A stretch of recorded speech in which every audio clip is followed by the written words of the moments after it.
Some houses carry more than creaking floorboards and the scent of morning coffee. They carry the slow, silent ticking of something dangerous. Audrey thought she knew her brother, quiet, talented, reserved, but silence can be a mask, and in their home, it became a strategy. Each glance, each movement, each word withheld was like a step in a plan that no one else could see. The family went about life as if nothing was wrong, laughing at the table, talking about school, planning weekend outings. Yet, beneath that fragile normality, Audrey could feel a shift, as if the walls themselves were keeping count. What began as small, almost invisible details would slowly form a picture. And once she understood what it would already be too late to call it the beginning. From the outside, the house looked ordinary. A wooden porch that groaned underfoot, a plant in a chipped pot by the door, the smell of coffee drifting out each morning. Inside, Audrey counted her brother's footsteps down the hallway as if they were pieces of a code. He didn't talk much, but his silence had weight, a kind that seemed to watch her back. At breakfast, their mother tried to make conversation. Her younger sister laughed at anything silly, and he sat there with that half smile no one could interpret. The family mistook his quietness for shyness, but Audrey noticed something different, a cold, almost clinical focus. His eyes moved from face to face, not in affection, but as if he were measuring distances. At night, doors closed slowly. In the day, his gaze never seemed to land anywhere for long. It was subtle, but enough for Audrey to start keeping her own quiet record of him. At school, teachers described him as talented but distant. His notebooks were filled with flawless graphite drawings, empty streets, leafless trees, windows shaded pitch black. When classmates praised his work, he simply nodded, never explaining what it meant. Conversations about music, TV shows, and dating flowed around him, but he stood apart, absorbing every word without becoming part of the circle. Audrey noticed how he left his backpack on the living room floor, rigid and heavy, as though it carried secrets instead of schoolwork. Their father had been gone long enough to fade into a blurry memory, and their mother, worn but gentle, held the house together through sheer persistence. The youngest sister, too innocent to see the cracks, filled the space with laughter. Yet in the middle of all that warmth, he was a growing shadow, untouched by the light. Certain nights Audrey caught him in front of the mirror, not fixing his hair or checking his clothes, but practicing faces. He tilted his chin, adjusted the curve of his lips, widened or narrowed his eyes. It wasn't vanity, it was rehearsal, as if preparing for a role. His shelves were lined with pop psychology books, old newspaper clippings, and case studies of people who had crossed the line. There was a quiet obsession, like a magnet pulling him, toward stories where harm and notoriety intertwined. Audrey wondered if this came from their father's absence, the pressure to be the man of the house, or something older, buried deep, untouched by upbringing. In the mirror's reflection, it often felt like he wasn't studying himself at all, but a character he intended to inhabit when the time came. Their mother maintained routines like a shield against chaos. Dinner at 7, movies every Friday night, shopping lists in bright, sticky notes. The Tao, younger sister, filled the fridge with cut-out pictures and childish doodles, while Audrey filled hidden notebooks with observations, dates, comments, uneasy patterns. He followed the rules without enthusiasm, as though memorizing the steps to a game he didn't care about. At family gatherings, he spoke only when necessary, avoiding photos and slipping away from long embraces.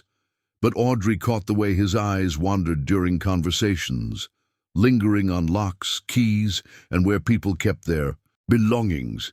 He wasn't listening for stories. He was mapping. The first sign that screamed yet went unheard came one morning, a small dead bird, neatly placed on top of the barbecue lid, almost like an art display. Their mother assumed the neighbor's cat was responsible. The younger sister laughed it off, even adding a flower beside the lifeless body to lighten the mood. Audrey felt her stomach twist. He watched the scene with the detached interest of a scientist, his eyes measuring their reactions as if storing data. Later, Audrey found a notebook in his room. Inside, circled words like impact and memory stood out, arrows pointing toward clipped headlines. Questions were scribbled in tiny letters. What makes a story unforgettable? And what must happen for someone to be seen as truly bad? The answers weren't written, but the path to them was. The internet became his hunting ground. Late at night, Audrey would pass his half-closed door and see the cold blue light of his screen painting his face. He devoured crime forums, dark documentaries, and profiles of people who had turned pain into a kind of twisted fame. Algorithms fed him more extreme stories each night, and he consumed them like steps on a staircase. When Audrey asked about it, he changed tabs in an instant, then turned the question on her. What do you think makes someone important? The youngest sister would tap her phone screen, filling the air with pop songs to chase away the tension. Their mother, clinging to normality, set rules. Lights out at 11, no electronics in bed. He'd nod and say, okay, but his half-smile told a different story. Small cracks began to show in the family's thin layer of normalcy. The mother would ask him to help prepare dinner, and he'd answer with a delayed, tight yes that felt like a refusal disguised as agreement. The younger sister, curious, sometimes poked through his belongings. One afternoon, she found a page covered in crossed-out sentences under a heading that read, "Rehearsals to be remembered." Audrey intercepted her before she could ask questions and promised not to tell their mother. He thanked her in a flat thanks without warmth. That night, Audrey wrote in her own hidden notebook, "There's a trail. Curiosity, planning, attempt at form." In the margin, she added, "Who does he want to convince?" The question pulsed in her mind until morning, refusing to let her sleep. Then came the strange disappearances, hours gone with vague explanations, returning with dust on his sneakers and a faint metallic smell on his hands. Audrey once tried a soft confrontation. "I saw you near the old storage depot." He brushed it off with minimal answers, offering no details. Their mother, busy with work, misread Audrey's exhaustion as stress from school. The younger sister, with her unfiltered honesty, mentioned that his room looked too clean, not tidy in a normal way, but meticulously arranged. Boxes labeled with everyday items, rubber, ubans, cloth scraps, clips, sat stacked against the wall. None of it was illegal, but nothing belonged together either. One Sunday dinner shifted from comfort to quiet tension. Steam rose from the dishes, the conversation skated on safe topics, and a joke fell flat. He scanned each face as if compiling a report. Who laughed first? Who avoided eye contact? Who changed the subject? When their mother suggested a park outing, he asked simply, "Why?" The question wasn't boredom, it was a test. Audrey later found a crumpled paper in his trash. Public event must visibility test, with "to be seen as bad" underlined 3 times so hard it nearly tore the page. The desire had a sentence now, and sentences have a way of becoming actions. The park trip happened on a windy afternoon. Children's laughter carried through the air, kites darted above, dogs chased after thrown sticks. Their mother tried capturing candid photos. The younger sister pulled silly faces for the camera. He walked just behind them, a step out of frame, as though he didn't belong in the picture. On the way home, he disappeared briefly, rejoining them minutes later with hands tucked in his pockets and a too-clean expression on his face. Audrey caught the look. It wasn't joy, it was the cold satisfaction of someone checking an item off a private list. That night, his light stayed on well past midnight, the steady scratch of a pencil against paper breaking the silence. Whatever he was mapping, it was meant for no one else to understand. In the days that followed, his vocabulary sharpened into something unsettling. Words like inevitable, act, and meaning slipped into conversations where they didn't belong, like puzzle pieces from the wrong box. He referenced infamous cases in a disturbingly neutral tone, as though discussing math problems instead of human lives. Their mother clung to empathy, the younger sister to humor, and Audrey to vigilance. His room became a private lab of routines, strict times for studying, exercising, and thinking. But this discipline didn't bring peace, it brought shape. Audrey caught glimpses of a plan, one that seemed to be sculpting itself to fit into the real world, no matter the cost. The school eventually called their mother in, not for anything overtly serious, but to share concerns. A few absences, a project with a disturbingly dark theme, an essay on collective memory that spoke of leaving marks that can't be erased. Their mother left the meeting confused, a good parent who simply didn't speak the language of these warnings. At home, she tried for honesty. "Is something going on with you?" He leaned on the doorframe and replied, "Nothing. I just think differently." The younger sister rolled her eyes, but Audrey felt something drop inside her, like a step missing under her feet. That night, a storm lashed against the windows, and he stood in the rain for minutes, face calm, as if measuring his own threshold. One day, a kitchen knife disappeared. It wasn't large, but sharp enough, used mostly for chopping vegetables. Their mother assumed it had been misplaced in the cluttered drawer. The younger sister suggested it was in the sink. Audrey didn't believe either explanation. She searched discreetly, but found nothing. The next morning it was back, too clean, resting at a perfect angle no one in the house used. Audrey understood instantly. It was a controlled experiment. Remove the object, observe the reaction, return it, measure the relief. She noted it in her journal. He's studying tides. Fear comes, fear goes. The problem is, once you understand tides, you can predict the moment the big wave hits. During what should have been a harmless conversation, he asked Audrey, "Ever thought some stories exist only because someone had the courage to tell them the right way?" The word that caught her wasn't story, it was courage. He wasn't talking about writing, he was talking about action. The younger sister, oblivious, recorded a silly video on her phone. Their mother asked them to buy bread for dinner. He left and came back 3 hours later, holding the bread and wearing a thin smile that felt like the completion of a hidden task. The bread was warm, the air around him was colder than ever. One Saturday night, the family chose a light comedy for their movie night.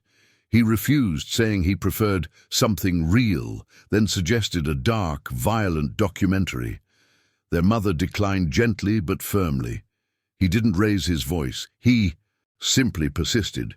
Each refusal met with another push, like a lawyer presenting evidence. When his suggestion was finally turned down, he left the room with the door half open. From the hallway, Audrey heard rapid typing, mouse clicks, and then a short laugh. Not the kind that comes from humor, but from satisfaction. She leaned against the wall and understood. Whatever he was building didn't require an audience, only results. In the following days, the house grew quieter, not because there was less noise, but because everyone was listening more. Every word, every footstep, every door sounded loaded. The younger sister whispered once to Audrey, "It feels like someone's always watching." She was right. He drifted through rooms like a ghost, his presence light but constant. Some mornings, he'd leave cheerful notes on the fridge, pretending to be cooperative. Other times, he'd vanish before sunrise. Audrey taped reminders to her mirror. "Stay alert. Don't downplay." Her body learned the language of danger, tight shoulders, clenched jaw, shallow breath. His body learned patience, the economy of movement, the fixed stare, the stillness of a predator. One afternoon, Audrey found a scrap of paper, a sentence underlined in red. Being bad isn't enough. They have to see it. This wasn't a stray thought, it was a manifesto.